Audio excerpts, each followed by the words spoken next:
Car परमात्मा को समझने और समझाने के लिए सारे तथ्य और कथ्य और उदाहरण और प्रमाण प्रमेय प्रस्तुत किए जाते हैं, लेकिन अंत में उस तत्व को जान लेने के बाद सब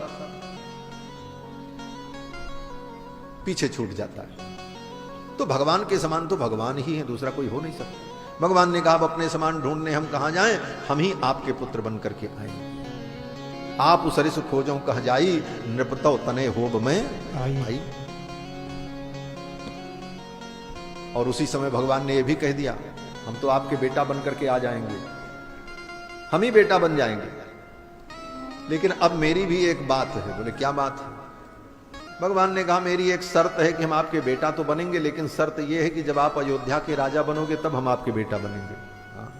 होई हो अवध भुआल तब मैं हो तुम्हार सु। अगर आप दिल्ली के राजा बने, अगर आप किसी अन्य देश के राजा बने तो हम आपके बेटा नहीं बनेंगे। इसका यही तात्पर्य निकला कि भगवान कहते हैं कि होई हो अवध भुआल तब मैं हो तुम्हार सुत। ये तब शब्द जो है कहता है कि जब आप अयोध्या के राजा बनोगे तभी हम आपके बेटा बनेंगे। इस अयोध्या से भगवान को भी इतना प्रेम है कि अयोध्या के राजा के हम पुत्र बनना चाहेंगे। कहीं और का अगर कोई राजा हो तो हम उसके बेटा नहीं बनना चाहिए। इस अयोध्या के प्रति भगवान का जो लगाव है, भगवान की अत्यंत प्रिय पुरी है। अवधपुरी ममपुरी अत्यंत प्रिय भगवान। तो भगवान ने पहले ही कह दिया कि आप अयोध्या के राजा बनोगे तो हम आपके बेटा बनेंगे। स्वयंभू मनु और शत्रुपा स्वर्ग चले गए, फिर वही श्री दशरथ और कौशल्या के रूप में प्रकट हुए। तो दशरथ जी को तो मालूम है कि भगवान ने कहा था हम बेटा बन करके आएंगे, तो हमको प्रयास करने की क्या जरूरत है, भगवान आएंगे। इसीलिए 60,000 वर्ष तक कोई उपाय नहीं किया, वो निश्चिंत बैठे थे। भगवान ने कहा है, भगवान की बात तो मिथ्या हो नहीं सकती, वो मिथ्या प्रतिज्ञा हो नहीं सकती, उनकी प्रतिज्ञा है वो आएंगे। ये बात तो ठीक है, भगवान पर ऐसा ही दृढ़ विश्वास होना चाहिए। और वो विश्वास श्री दशरथ जी में था। लेकिन फिर 60,000 वर्ष बीत गए, क्यों नहीं भगवान आए? बोले अब ये भगवान का विषय है, भगवान से ही पूछा गया भाई आप क्यों नहीं आए? आपने वचन दिया था, आपको आ जाना चाहिए था, अभी तक क्यों नहीं आए? बोले भगवान तो तैयार बैठे हैं अपना बोरिया बिस्तर बांध करके कि अब हम चलें अयोध्या में प्रकट हों, दशरथ जी के बेटा बने। लेकिन दशरथ जी ने कोई उपक्रम नहीं किया अभी तक। क्या उपक्रम भगवान चाहते थे? बोले भगवान का एक सिद्धांत है। क्या सिद्धांत है? बोले संसार तंत्र वाहित्वात रक्षापेक्षाम अपेक्षते। आइए रानी वहीं विराज जाए। तो भगवान का एक सिद्धांत है कि भगवान सब कुछ जानते हैं, सब उन्हें पता है, उन्हें बताने की जरूरत नहीं है। प्रभु जानत सब बिनहि जनाए। भगवान को जनाने की जरूरत नहीं, वो सब जानते हैं। फिर भी वो ये भी जानते हैं कि आपको क्या दुख है क्या सुख है। लेकिन संसार तंत्र वाहित्वा, ये संसार तंत्र जो है, ये संसार चक्र जो है, इसको चलाने के लिए भगवान ने जो नियम बना रखे हैं, उस नियम के तहत भगवान ये अपेक्षा रखते हैं कि ये सामने वाला मुझसे अपेक्षा करे तब हम जाएं। हमारे आचार्यों ने इस पंक्ति की बड़ी व्याख्या की, संसार तंत्र वाहित्वात रक्षापेक्षाम अपेक्षते। भगवान चाहते हैं कि अपेक्षा चाहते हैं कि ये मुझे चाहे तब हम जाएं। और वो चुपचाप बैठा रहे तो भगवान को भी लगता है बिना बुलाए जाना ठीक नहीं। बिना बुलाए तो अपने मित्र के घर जाओ, किसी के भी घर जाओ तो फिर वो आदर नहीं होता। इसलिए भगवान ने सोचा कि भाई कुछ तो ये करें, हम तो चलने को तैयार हैं, लेकिन इनका भी तो कुछ प्रयास हो, कुछ तो करें ये। इसलिए भगवान भी चुपचाप बैठे रहे। अब दशरथ जी सोच रहे भगवान आएंगे, उन्होंने कहा है, और भगवान सोचने लगे ये कुछ करें तब हम चलें। अब दोनों तरफ तनातनी चल रही थी, इसीलिए 60,000 वर्ष बीत गए, ठाकुर अभी तक नहीं आए। बोले अब ऐसी स्थिति में कोई मध्यस्थ हो तब कुछ करे जो दोनों को मिला दे। तो मध्यस्थ का काम कौन करता है? बोले मध्यस्थ तो गुरु ही होते हैं, आचार्य ही होते हैं। गुरु ही मध्यस्थ होते हैं, जीव और ब्रह्म को जोड़ने वाले। जीव और ब्रह्म को जोड़ने का काम ही गुरु का काम है। गुरु जीव का संबंध परमात्मा से जोड़ देते हैं, इसीलिए गुरु की अनिवार्यता होती है। गुरु के बिना भगवत संबंध, भगवत शरणागति, भगवत प्राप्ति संभव नहीं।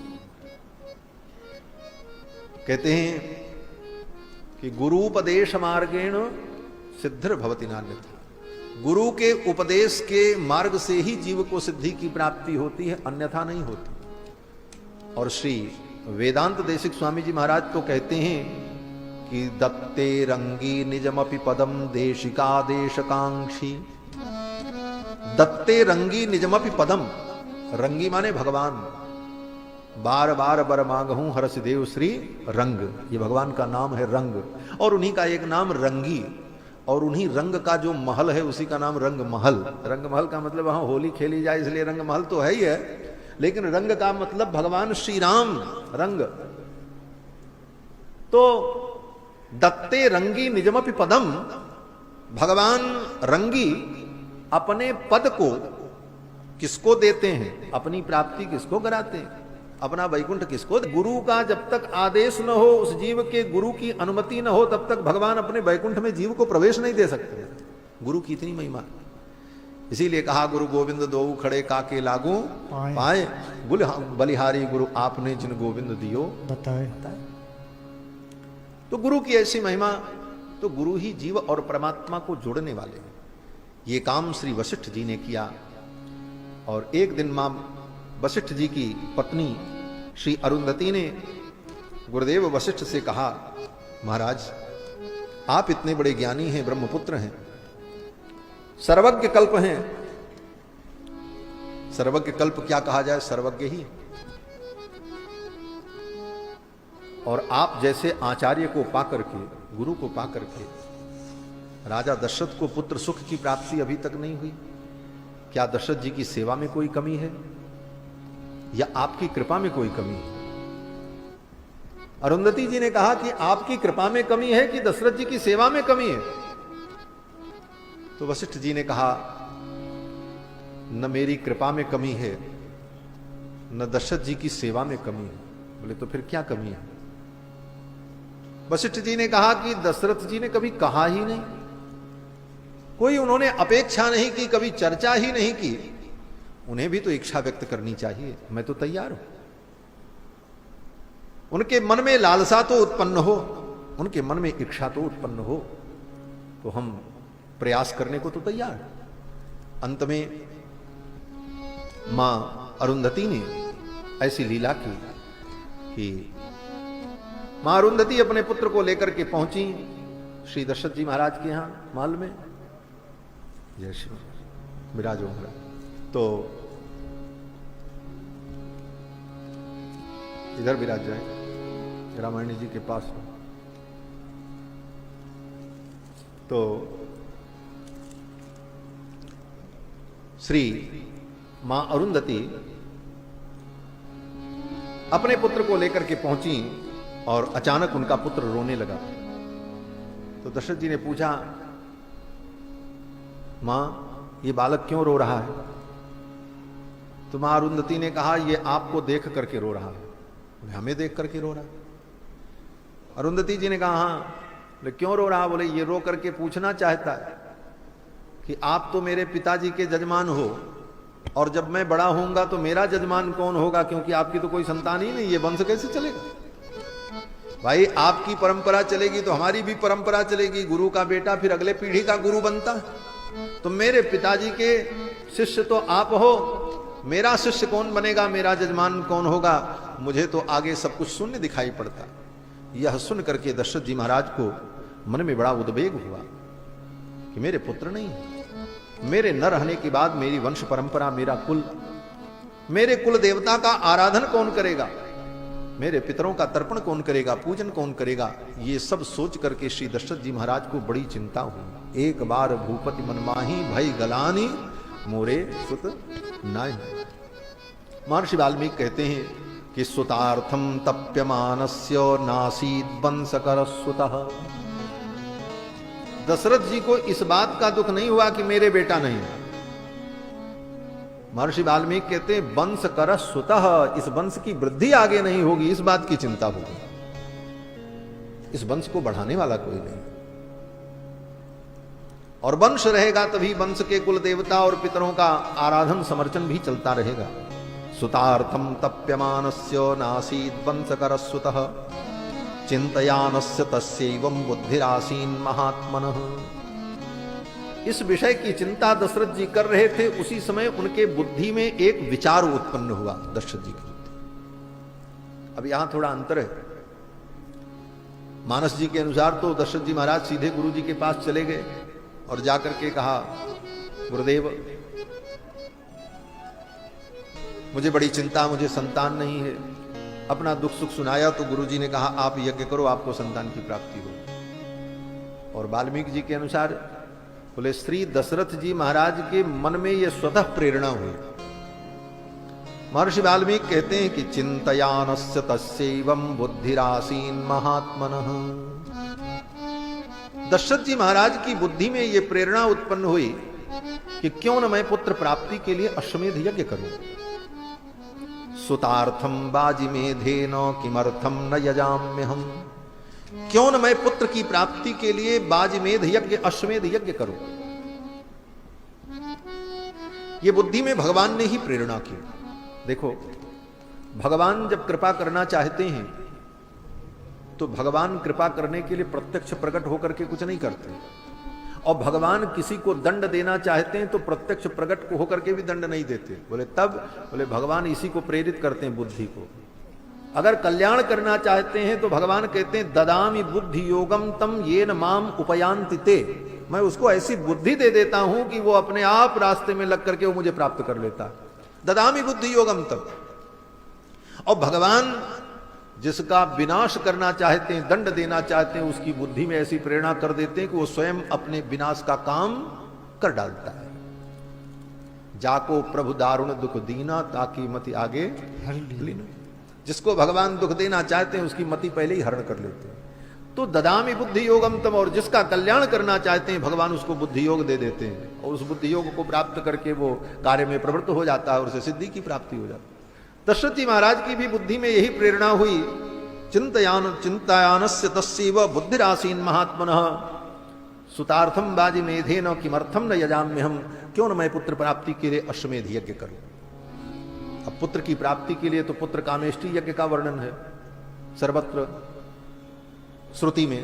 पुत्र की प्राप्ति के लिए पुत्र कामेष्टि किया जाए, और पुत्र कामेष्टि यज्ञ ही दशरथ जी ने बाद में किया भी। पुत्र काम शुभ यज्ञ करावा। लेकिन इनके मन में यह विचार आया कि अश्वमेध यज्ञ करें। यह क्यों आया? दशरथ जी महाराज के मन में अश्वमेध यज्ञ करने की भावना इसलिए आई कि दशरथ जी ने सोचा, धार्मिक बुद्धि, कर्म का फल निश्चित प्राप्त होता है जीव को। कर्म से ही सिद्धि की प्राप्ति होती है। कर्मणैव संसिद्धिम आस्थिता जनकादय। अपने कर्म से ही जनकादि महापुरुषों ने सिद्धि की प्राप्ति की। इसलिए दशरथ जी महाराज ने विचार किया कि सुख दुख का मूल तो कर्म हो सकता है। मेरे ही किसी जन्म का कोई ऐसा कर्म शेष हो जिस कर्म के कारण पुत्र की प्राप्ति न हो रही हो, पुत्र की प्राप्ति में प्रतिबंधक कोई कर्म हो, उस कर्म के कारण मुझे पुत्र की प्राप्ति न हो रही हो, और वो प्रतिबंधक कर्म तो कोई अधर्म अथवा पाप हो सकता है। अब वो पता है नहीं। तो ऐसी स्थिति में दशरथ जी ने विचार किया कि अश्वमेध यज्ञ करने पर समस्त पाप नष्ट हो जाते हैं।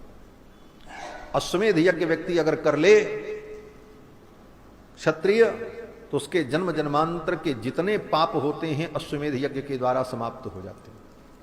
ये अश्वमेध यज्ञ की महिमा। जहां पर अश्वमेध यज्ञ होता है वह भूमि तीर्थ बन जाती है। कब तक के लिए? बोले जब तक ये सृष्टि रहेगी। और अश्वमेध यज्ञ सदा नदी के तट पर ही होता है। और जहां पर अश्वमेध यज्ञ होता है नदी के तट पर, वो घाट जहां पर अवभृत स्नान होता है, वो अश्वमेध यज्ञ का वो घाट ही अश्वमेध घाट बन जाता है। इसीलिए काशी में भी अश्वमेध घाट, नैमिषारण्य में भी अश्वमेध घाट, तीर्थराज प्रयाग में भी अश्वमेध घाट। काशी में तो 10 अश्वमेध यज्ञ जहां पर हुआ उसका नाम दशाश्वमेध घाट। और वो स्थान, वो जगह इतना पवित्र हो जाता है कि जब तक सृष्टि रहेगी तब तक वो तीर्थ बन जाए। अश्वमेध यज्ञ करने पर व्यक्ति के सारे पाप नष्ट हो जाते हैं। तो दशरथ जी ने सोचा कि शायद कोई कर्म ही मेरे पुत्र प्राप्ति में प्रतिबंधक हो, तो क्यों न मैं अश्वमेध यज्ञ करके समस्त कर्मों का प्रायश्चित्त ही कर डालूं। इस दृष्टि से विचार करके दशरथ जी के मन में अश्वमेध यज्ञ करने की मति उत्पन्न हुई और जाकर के श्री दशरथ जी महाराज ने अपने मन की ये बात अपनी सभा में कही। सभा को बुलाया, सभी आए, ऋषि मुनि महात्मा लोग तो विद्यमान ही थे। सुयज्ञम वामदेवम च जाबालमथ काश्यपम, सुयज्ञ जाबाले कश्यप पुरोहितम वसिष्ठम च ये चाप्यन्ने द्विजोत्तमाः। श्री वशिष्ठ जी महाराज और भी बड़े बड़े विद्वान ब्राह्मण, कात्यायन, जाबाले, मार्कंडे, ये सब बड़े बड़े महामुनि महात्मा दशरथ जी के दरबार में धर्म का उपदेश करने के लिए नियुक्त किए गए। इन्हीं के उपदेश से, इन्हीं के मार्गदर्शन से राज्य सत्ता चलती थी। इन सबको बुला करके श्री दशरथ जी महाराज ने कहा कि महाराज मेरी एक समस्या है। और ऐसे ही नहीं कहा, तान पूजयित्वा, महर्षि वाल्मीकि कहते हैं कि उनका पूजन किया उन महर्षियों का महाराज। सबको आसन पर बैठाया, सबको माला पहनाया, दशरथ जी ने आरती उतारी और सबको खूब दक्षिणा दी महाराज, वस्त्र भेंट किया और साष्टांग प्रणाम किया और तब जाकर के अपने मन के भाव का निवेदन किया। तान पूजयित्वा धर्मात्मा राजा दशरथस्तदा, धर्मात्मा श्री दशरथ जी ने उनका पूजन किया और तब निवेदन किया। क्या निवेदन किया? बोले मम लालप्यमानस्य सुतार्थम नास्ति वै सुखम। हे भगवान, आपकी कृपा से, आप ब्राह्मणों के आशीर्वाद से मुझे जीवन में सब सुख मिला। ब्राह्मण का आशीर्वाद अमोघ होता है।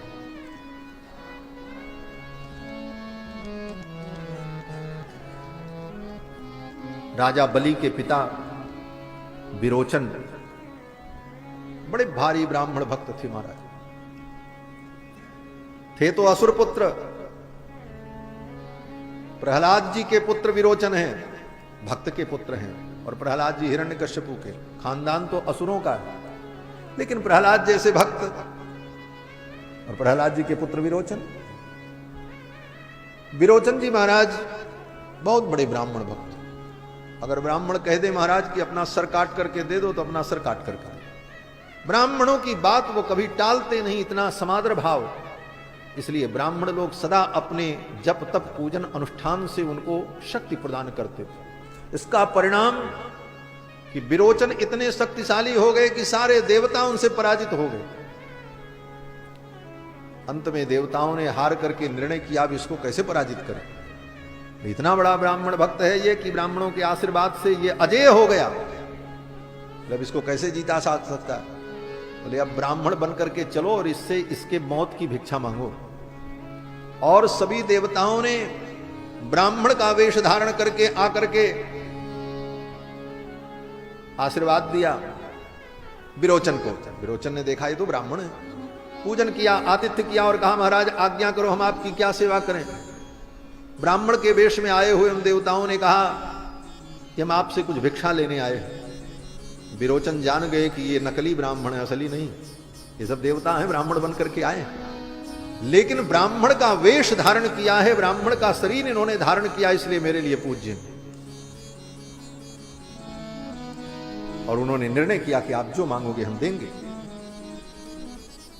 ब्राह्मण के वेश में आए हुए इन देवताओं ने कहा हम आपके प्राण की भिक्षा लेने आए हैं, आप अपना प्राण युद्ध में दे दीजिए, आप मृत्यु का वर्ण कर लीजिए महाराज।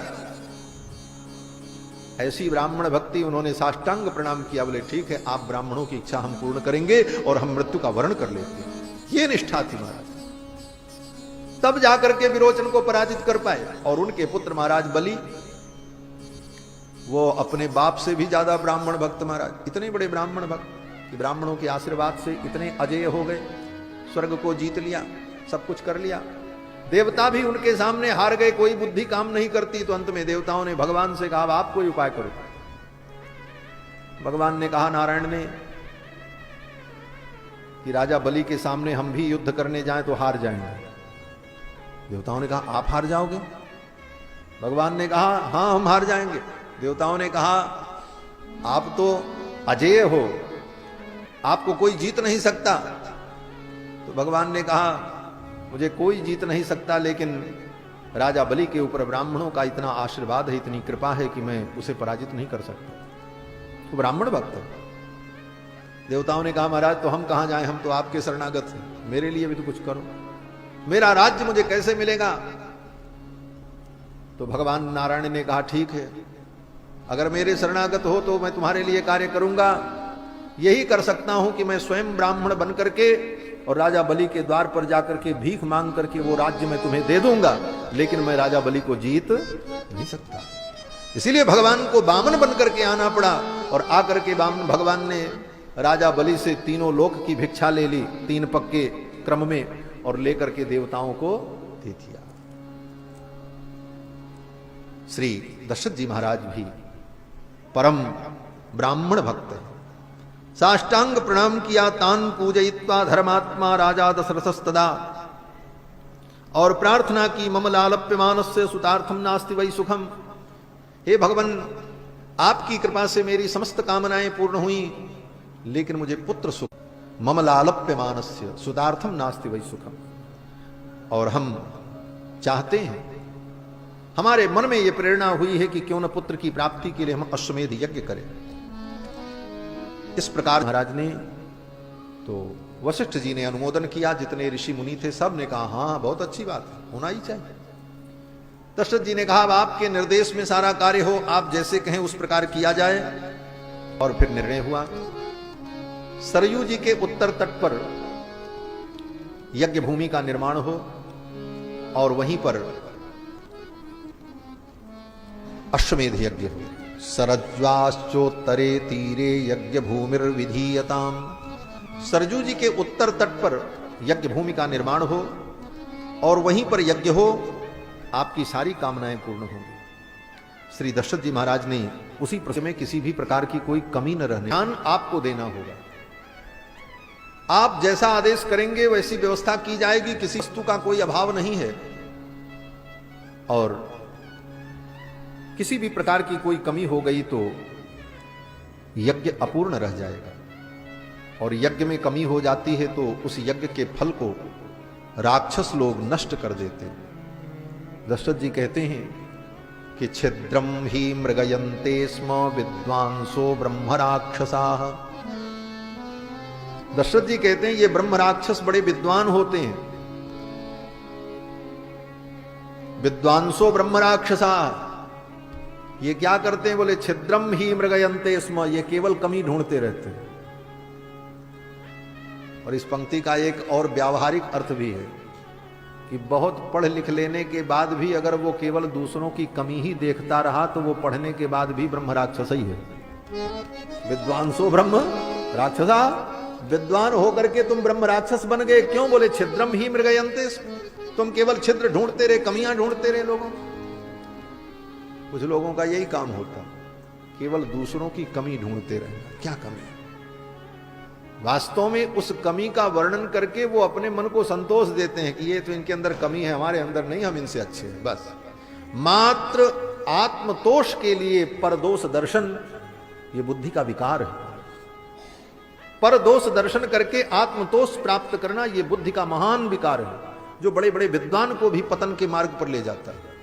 ऐसे विद्वान को ही राक्षस कहा गया, क्योंकि इनके अंदर, ऐसे विद्वानों के अंदर अगर सरलता नहीं है तो फिर वो राक्षस ही। हमारे पूज्य गुरुदेव भगवान कहते थे कि देखो, साक्षर होना बहुत अच्छी बात है, लेकिन साक्षर के साथ सरस होना चाहिए। क्यों, बोले सरस का उल्टा सरस ही होता है। सरस को इधर से भी पढ़ो तो सरस, और इधर से पढ़ो तब भी सरस। और साक्षर, बोले साक्षर को इधर से पढ़ो तो साक्षर, और उधर से पढ़ो तो राक्षस। साक्षर व्यक्ति जब रसहीन हो जाता है तो वही राक्षस बन जाता है, उसके अंदर राक्षस वृत्ति हो जाती है। तो सरस रहने पर तो हर स्थिति में ठीक ही है, लेकिन साक्षर होकर के भी अगर सरसता नहीं है तो फिर वो व्यक्ति राक्षस है। विद्वांसो ब्रह्म राक्षसाः, ये ब्रह्म राक्षस बड़े विद्वान होते हैं, कमी ढूंढते रहते महाराज। कोई कमी हो जाए तो उस कमी का आश्रय लेकर के इस यज्ञ को नष्ट कर दें। विधिहीनस्य यज्ञस्य सद्यः कर्ता विनश्यति। विधि से हीन यज्ञ होने पर कर्ता का विनाश हो जाता है। इसलिए कर्म कांड में विधि का बहुत बड़ा महत्व है। विधि का लोप हो जाए तो कर्म कांड का फल विकृत हो जाता, बिगड़ जाता। और विधि क्या है? बोले शास्त्र सम्मत विधि। जो शास्त्र कहे वो, अपनी बुद्धि उसमें नहीं लगानी चाहिए। अपनी बुद्धि लगाए तो गड़बड़। शास्त्र ने जो कहा उसको चुपचाप आंख बंद करके मान लो। जो विधि है, जो करना है, वो ठीक उसी प्रकार से, उसमें कोई अपने मन से बुद्धि नहीं लगानी। इसलिए जहां कहीं भी कर्मकांड की बात आती है तो विधि और शास्त्र की ही दुहाई दी जाती है। भगवान श्री राम ने गृद्धराज जटायु का अंतिम यथोचित माने शास्त्र सम्मत विधि ना, शास्त्र सम्मत विधि से किया। शास्त्र में जो विधि है पिंडदान, उसी प्रकार से किया, उसमें कोई परिवर्तन। ते ही कर किया जथो। और राम भक्ति के नाम पर हम शास्त्र की अवहेलना कर दें, बोले वो राम भक्त कदापि नहीं हो सकता। वेद शास्त्र की अवहेलना करके वो राम भक्त हो ही नहीं सकता। लोग कहते हैं महाराज हम तो भगवान के भक्त हैं, हमारे लिए श्राद्ध की क्या जरूरत, पिंडदान की क्या जरूरत। बोले गृद्धराज जटायु से बड़े तुम भक्त हो। गृद्धराज जटायु से बड़े भक्त हो जिसने भगवान का साक्षात्कार किया, भगवान का कैंकर्य करते हुए जिसने अपने प्राणों की आहुति दे दी। तुम उससे बड़े ज्ञानी बने हुए हो और शास्त्र की अवहेलना करके भगवान के चरणों को प्राप्त करना चाहते हो, कदापि नहीं मिले। उन गृद्धराज जटायु का भी विधि पूर्वक भगवान ने संस्कार किया। ते ही कर क्रिया यथोचित निज कर की नीरा। सारे श्राद्धादि कर्म किए, पिंडदान आदि कर्म किए। लोग दुहाई क्या देंगे? बोले हम तो भगवान के भक्त हैं, हमारे लिए सब नियम थोड़ी, ये तो गृहस्थियों के लिए। शास्त्र सबके लिए, विरक्तों के लिए भी है, गृहस्थों के लिए भी है, सबके लिए विधि विधान है। अपने अपने विधि विधान को समझकर तदनुकूल शास्त्र का आचरण करने पर ही धर्म का वास्तविक फल मिलता है। ये बहुत कड़वा सच है बंधुओं। दशरथ जी महाराज कहते हैं विधिहीनस्य यज्ञस्य सद्यः कर्ता विनश्यति। विधि से हीन यज्ञ करने पर कर्ता का ही विनाश हो जाता है। इसलिए हे भगवान, किसी भी प्रकार की विधि में कमी न होने पावे, आप ऐसा ध्यान रखो। ये सब चर्चा दशरथ जी कर रहे थे, तब तक सुमंत जी बगल में खड़े थे। दशरथ जी महाराज के मंत्री सुमंत्र जी महाराज बड़े विज्ञ हैं, धर्मात्मा। श्री सुमंत्र जी महाराज को एक बात याद आ गई। एतच्छ्रुत्वा सूतो राजानमिदम अब्रवीत। ये चर्चा सुनते ही श्री सुमंत्र जी महाराज ने दशरथ जी से कहा, महाराज मुझे एक बात याद आ गई। बोले क्या बात याद आ गई? बोले महाराज ऐसे नहीं बताएंगे। तब बोले आप एकांत में चलो तब बताएं। एकांत में चलो तब बताएंगे। दशरथ जी ने कहा ठीक। सुमंत्र जी महाराज दशरथ जी को एकांत में लेकर के गए। मंत्री है ना, मंत्री जब मंत्रणा करता है तो एकांत में ही मंत्रणा होती है।